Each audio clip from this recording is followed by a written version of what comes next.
So coming to 5.4 optional exercise of arithmetic progression, which term of AP the sequence is given to us is the first term negative. आप देख रहे हैं ये sequence जो है वो डिसेंडिंग ऑर्डर में है, ठीक है। तो डिसेंडिंग ऑर्डर में जाते जाते यहाँ पे कुछ नेगेटिव टर्म्स भी आने शुरू हो जाएंगी। तो question is which term is the first term is negative, ठीक है। So how we will do it, so let us start. Given AP is this is 121, 117, 113 and so on. So here what is A is equal to 1 to 1, D calculate कर ले, वो होता है A2 minus A1, that is 117 minus 121 is equal to -4। तो D की value मेरे पास आ जाएगी -4, ठीक है। अब मेरे पास A और D पता चल गया है, तो विच टर्म मतलब हमने nth टर्म, सो हम लिखेंगे we know that an is equal to a plus n minus 1 into d, ये फॉर्मूला रहता है। So what is an is equal to what is a here, a is 1 to 1 plus n minus 1, d is -4। Bracket open करें तो ये बन जाएगा 1 to 1 -4n plus 4, ठीक है। -4n minus minus plus 4, this is 125 minus 4n। सो मेरे पास यहाँ पे an आ गया है 125 माइनस 4n। अब coming to the question which term should be negative, मतलब नेगेटिव का क्या पता है, मतलब है कि an should be negative less than 0, ठीक है ना। 0 से लेस नंबर जो होते हैं वो नेगेटिव वाले आते हैं। तो अकॉर्डिंग टू क्वेश्चन क्या है हमारे पास, that is an should be less than 0। an की वैल्यू हमने निकाली 125 minus 4n should be less than 0, minus 4n should be less than -125, ठीक है। नेगेटिव साइन से बोथ साइड मल्टीप्लाई करें तो इनइक्वालिटी क्या हो जाएगी, चेंज हो जाएगी। जो लेस देन साइन है वो मेरे ग्रेटर देन बन जाएगा, मतलब n should be greater than 125/4। इसे अगर मैं कैलकुलेट करूं तो ये बन जाएगा 31 whole upon 1/4। That is, this can be written as 31 into 31 decimal, 4 2s are 8 and 4 5s are 20, so 31.25। तो ये डेसिमल है मेरे पास number, but n must be an integer। ये डेसिमल में नहीं होना चाहिए, it can be integer. So this implies n is equal to 32। हमने जो 30 एक होल नंबर ले लिया है जो नियर क्लोज टू 31.25 के है, सो हम लिखेंगे hence 32nd term be the first negative term of the given AP. Now coming to question number 2, the sum of third and the seventh term of an AP is 6 and their product is 8। मतलब किस किस का product, third और seventh term का product जो है वो 8 है और उनका सम जो है वो 6 है। Find the sum of first 16 term of n AP। देखिए पहले हमें गिवन क्या है, हमें गिवन है sum of third and seventh term, मतलब A3 plus A7 is equal to 6, जो पहले क्वेश्चन समझ लेना है। सेकेंड एंड देयर प्रोडक्ट, मतलब A3 into A7 is equal to 8। ये हमें दो इक्वेशंस यहाँ से बन जाएंगी, ठीक है। उसके बाद हमें फाइंड आउट क्या करना है, find the sum of first 16 term, हमें S16 इनसे निकालना है। S16 निकालने के लिए मुझे n पता है, a और d का पता करना है, और AD जो है वो मेरा इन दो कंडीशन से निकल जाएगा। तो let us start the question. What is given to us, given that is A3 plus A7 third term and seventh term is equal to, this is given 6।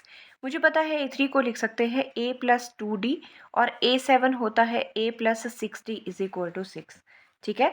So this can be written as this is 2A plus 8D is equal to 6। 2 common ले लेते हैं, this is A plus 4D is equal to 3। give this number 1। also given, और क्या हमें given है, that their product A3 into A7 is equal to it is given that their product is 8. ठीक है, सो यहाँ जो 1 है मेरे पास, यहाँ से मैं निकाल रही हूँ a is equal to 3 minus 4d. ये मैं इसे 1 दूंगी. ठीक है, ये जो a की वैल्यू डाली है. अब a3 को मैं लिख सकती हूँ a plus 2d into a plus 6d is equal to 8. तो फ्रॉम 1 मैं वैल्यू डाल रही हूँ a की. ये है मेरे पास a की वैल्यू है यहाँ पे 3 minus 4d. So 3 minus 4d a की value plus 2d into 3 minus 4d plus 6d is equal to 8. ये मैंने ये नंबर रख लिए. यहाँ मैं देख रही हूँ मेरे पास बच रहा है 3 minus 2d. 4d minus 2d is equal to minus 2d. यहाँ बच रहा है 3 plus 2d. 6 minus 4 is 2d is equal to 8. अब देखिए मेरे पास टर्म्स आई हैं 3 minus 2d and 3 plus 2d is equal to 8. इसे मैं आइडेंटिटी की तरह देख रही हूँ a minus b and a plus b is equal to 8. That is this is equal to a minus b into a plus b is equal to a square minus b square. तो मेरे पास left hand side में identity लग जाएगी. ये बन जाएगा 3 square minus 2d whole square is equal to 8. That is 9 minus 4d square is equal to 8. 4d square is equal to 8 minus 9 means minus 4d square is equal to minus 1. So 4d square is equal to 1. d square की value निकालें तो 1/4 हो जाएगी. This implies d is equal to plus minus 1/2. d की दो values आए. d can be positive, d can be negative. तो case discuss करेंगे. पहला है case 1. Case 1 when d is equal two plus 1/2. ये वाला. ठीक है, तो जो ये वैल्यू है ये मैं सब्स्टिट्यूट करूँगी जो मेरे पास इक्वेशन 1 आई थी. और इक्वेशन 1 थी मेरे पास that is from equation 1 a plus 4d is equal to 3 रही. ठीक है, मैं d की वैल्यू इसमें सब्स्टिट्यूट करूँगी और a की वैल्यू निकाल लूँगी. a plus 4 of 1/2 is equal to 3 means this is 2. So this can be written as this is a plus 2 is equal to 3. This implies a is equal to 3 minus 2 means a is equal to 1.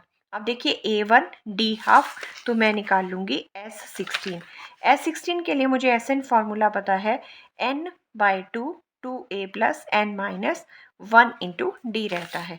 s16 का formula n क्या है यहाँ पे 16 है तो 16/2 into 2a. a है मेरे पास 1 plus n minus 1. n जो है 16 है तो मैं 15 ही लिख रही हूँ. 16 माइनस 1 इज 15 इंटू 1/2. ठीक है, d की वैल्यू 1/2. ये 8 हो गया. This is 8 of 2 plus 15/2. This is 8 of 4 plus 15/2 लिख सकते हैं. ठीक है, और इस 2 से इसे काट देंगे तो ये 4 हो जाएगा. 4 into 19 that is 76.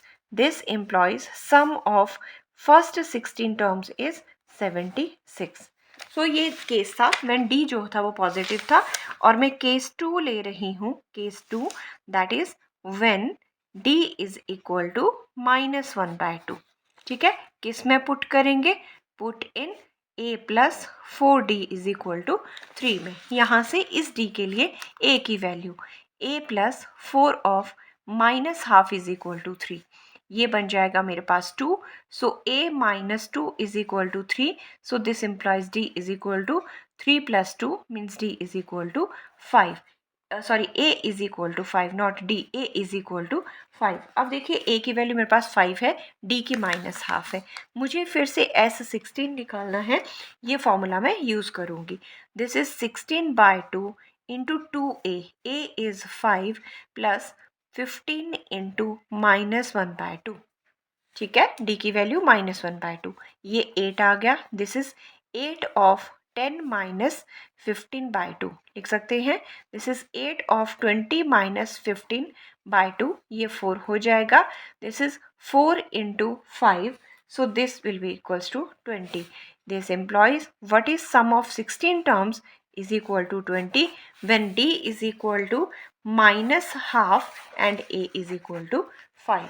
So these are the two cases arises due to the value of d which is positive and negative.